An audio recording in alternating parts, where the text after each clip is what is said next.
जय हिंद दोस्तों। आज हम लोग भूगोल के प्रश्नों को प्रैक्टिस करेंगे। पहला प्रश्न है, भीषण संघट या द बिग स्प्लैट सिद्धांत निम्नलिखित में से किस पिंड के निर्माण से संबंधित है? पृथ्वी, ब्रह्मांड, तारे या चंद्रमा? तो सही ऑप्शन होगा चंद्रमा।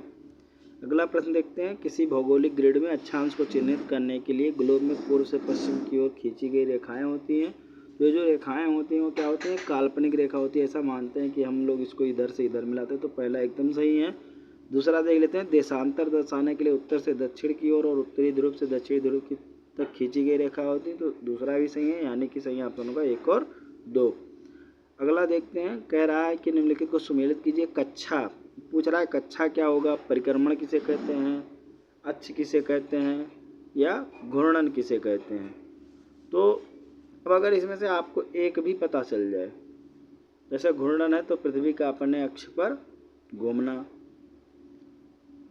या कक्षा क्या होती है? तो कोई भी अगर क्या है, खगोलीय पिंड द्वारा कह रहा है किसी ग्रह या उपग्रह द्वारा किसी अन्य खगोलीय पिंड के चारों ओर घूर्णन करने का जो पथ होगा वो क्या कहलाएगा?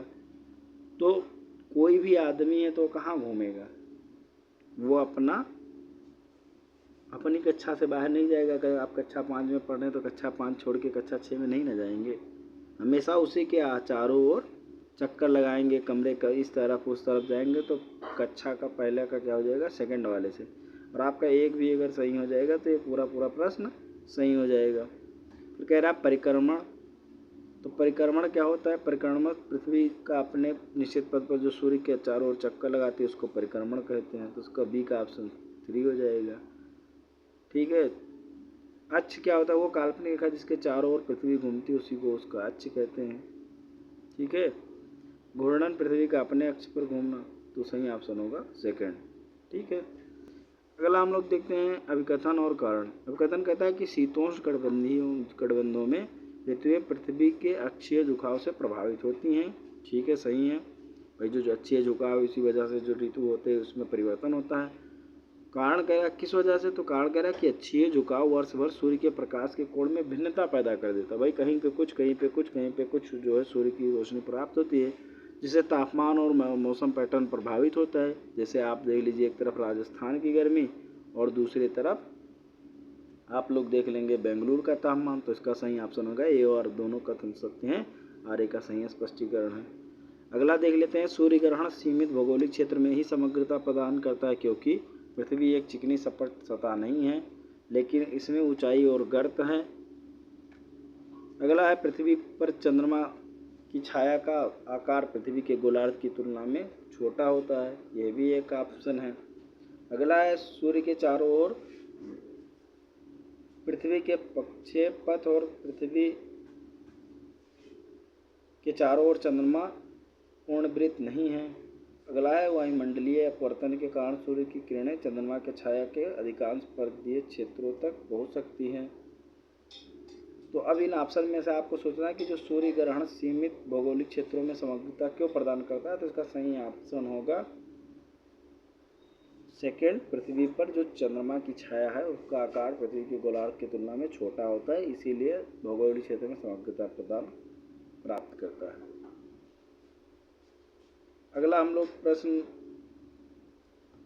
देखते हैं कि बिग बैंग सिद्धांत के अनुसार ब्रह्मांड में सभी वर्तमान और अतीत के पदार्थ अलग अलग समय पर अस्तित्व में आए।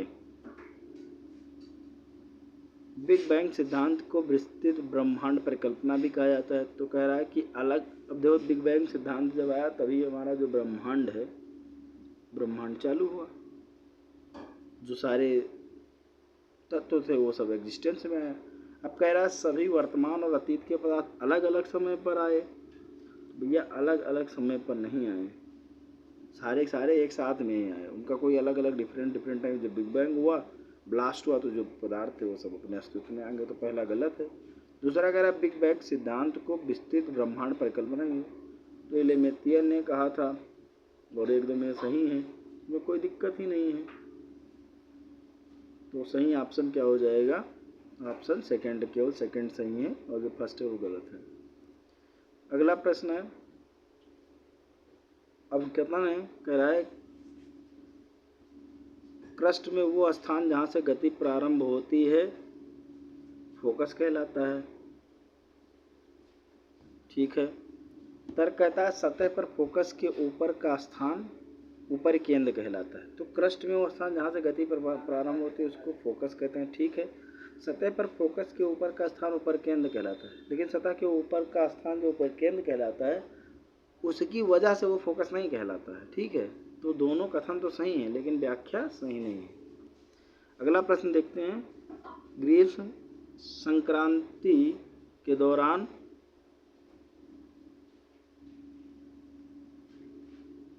उत्तरी गोलार्ध में वर्ष का सबसे लंबा दिन होता है। एकदम सही।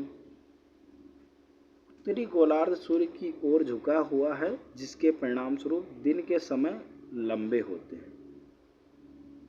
तो एक तो उत्तरी गोलार्ध होता है ये भी सही है, और झुका हुआ इस वजह से ही लंबा दिन होता है, तो दोनों सही हैं। कारण और कथन भी सही है और व्याख्या भी सही है। अगला प्रश्न देखते हैं। अंतर्राष्ट्रीय तिथि रेखा से संबंधित है। निम्नलिखित कथनों पर विचार कीजिए। ये लगभग 180 आमोत्तर है जो अटलांटिक महासागर से घिरे भू क्षेत्र से दूर रहने के लिए थोड़ा सा पूर्व पश्चिम को विचलन करता है। तो जो 180 डिग्री है जो अंतर्राष्ट्रीय तिथि वो विचलन नहीं करता, एक जगह पे फिक्स है, वो माना ही तो गया है। ठीक है। तो इस बात का ध्यान रखेंगे। अगला कह रहा है इस रेखा के पूर्व दिशा की तिथि पश्चिम की तुलना में 24 घंटा पहले है। तो हाँ, ये 24 घंटा पहले सही है। ठीक है। केवल सेकंड सही होगा। अगला है हर साल 21 दिसंबर को निम्नलिखित में से कौन सा अक्षांश 12 घंटे से अधिक सूर्य प्रकाश का अनुभव करता है। ठीक। भूमध्य रेखा, कर्क रेखा, मकर रेखा या अंटार्कटिक वृत्त। तो इसका जो सही ऑप्शन होगा वो एक तो मकर रेखा और अंटार्कटिक वृत्त है, जो 21 दिसंबर को 12 घंटे से ज़्यादा सूर्य ग्रहण जो सूर्य का प्रकाश वहाँ पे अनुभव करते हैं। सही ऑप्शन हो जाएगा 3 और 4। अगला हम लोग देख लेते हैं कि पृथ्वी अपनी कक्षा के किस बिंदु पर सूर्य से सबसे दूर है। जो सबसे दूर होता है उसको कहते हैं उपसौर, विषुव, अपसौर या अयनांत।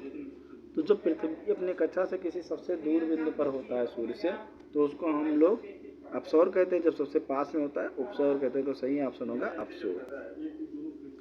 अगला है चंद्रमा के संबंध में निम्नलिखित में कौन सा कथन सही है। पृथ्वी से दिखाई देने वाले चंद्रमा का प्रकाशित भाग का आकार प्रत्येक दिन अमावस्या के बाद बढ़ेगा। तो जैसे अमावस्या होती है तो धीरे धीरे बढ़ना शुरू होता है। ठीक है। क्योंकि पहले काला हो जाता है, फिर छोटा सा चंद्रमा, फिर बड़ा, थोड़ा बड़ा, थोड़ा बड़ा, ऐसे करके बड़ा होते होते फिर अगला देखते हैं कि पूर्णिमा के दिन के बाद पृथ्वी से दिखाई देने वाला चंद्रमा का सूर्य से प्रकाशित भाग हर दिन आकार में घटता जाता है।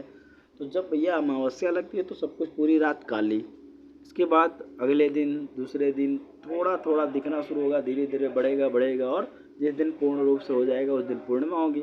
जिस दिन पूर्णिमा होगी उसके बाद फिर उसका आकार घटने लगेगा, फिर एकदम अंधेरा हो जाएगा। तो 15 दिन इसीलिए पूर्णिमा होती है, 15 दिन अमावस्या। तो दोनों के दोनों कथन सही हैं। अगला देखते हैं। कह रहा है निम्नलिखित में से मिलान करना अक्षांश और देशांतर के लिए। भारतीय मानक या उत्तर पूछ रहा है, ग्रीनविच या उत्तर, दक्षिण ध्रुव वृत्त या कर्क रेखा। अब इसमें से एक को अगर आपको याद है तो आपका प्रश्न सही हो जाएगा लगभग में। जैसे कर्क रेखा 23.5 डिग्री पे, तो डी का थर्ड हो जाएगा। तो डी का थर्ड एक ही ऑप्शन है। ठीक है।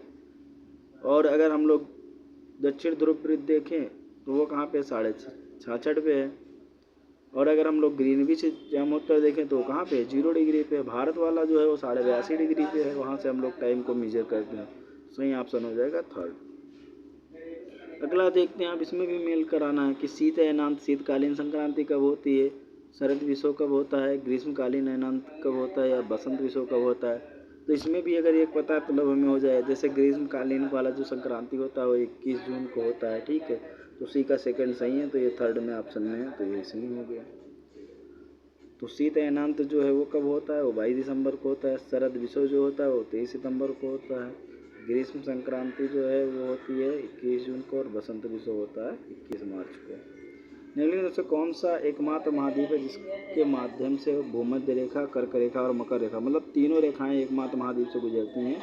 ऑस्ट्रेलिया, अफ्रीका, एशिया या दक्षिण अमेरिका। तो सही ऑप्शन है अफ्रीका। तो ये आज के लिए बस इतना ही। धन्यवाद। जय हिंद, जय भारत। आप लोग अपना प्रैक्टिस करते रहें, मेहनत करते रहें।